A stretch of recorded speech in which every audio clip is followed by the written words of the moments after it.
લગભગ 50% રજવાડા તો ગુજરાતમાં હતા, 225 જેટલા, 225 જેટલા રજવાડા ગુજરાત, 50%. લોકશાહી લોકશાહી લોકશાહી તો લોહીમાં હતી, આજે છે.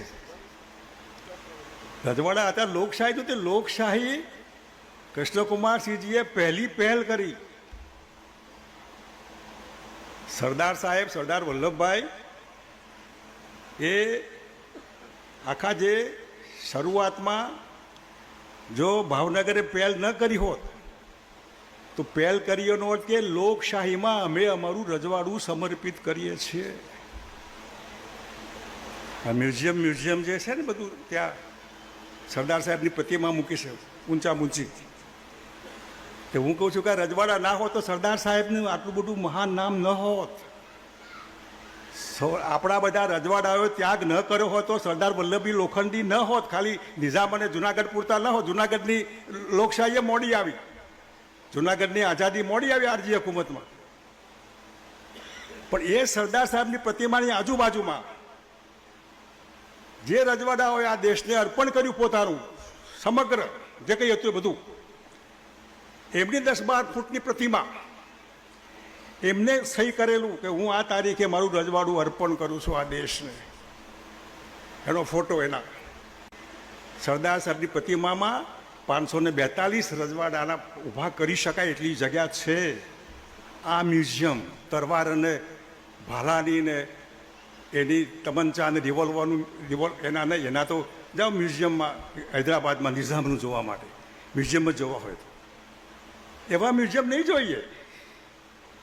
કોઈક જોવા આવે, સરદાર સાહેબની પ્રતિમા જોવા આવે તો એ ફરજ દેખાય ને કે આ કૃષ્ણકુમાર સૌથી પહેલા, બીજા, ત્રીજા, ચોથા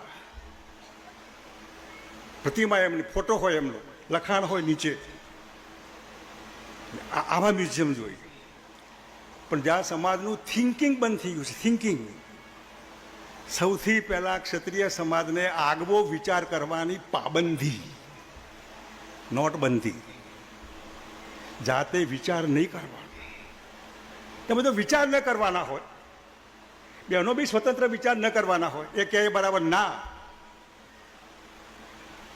અને થિંક ટ્વાઇસ, 2 વખત વિચાર કરો કોઈ પણ વાતનો.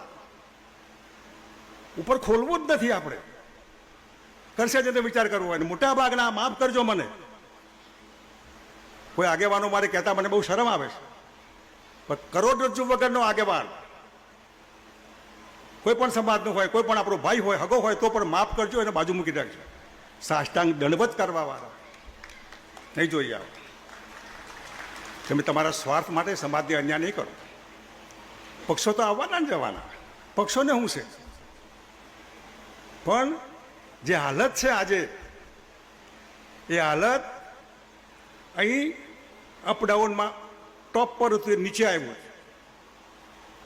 ચકડોળનું જે એક પલ્લું ઉપર હોય, એ ચકડોળવાળું ઉપર પલ્લું 1947-50 હતું, એ ફરતું ફરતું આજે નીચે આવ્યું છે.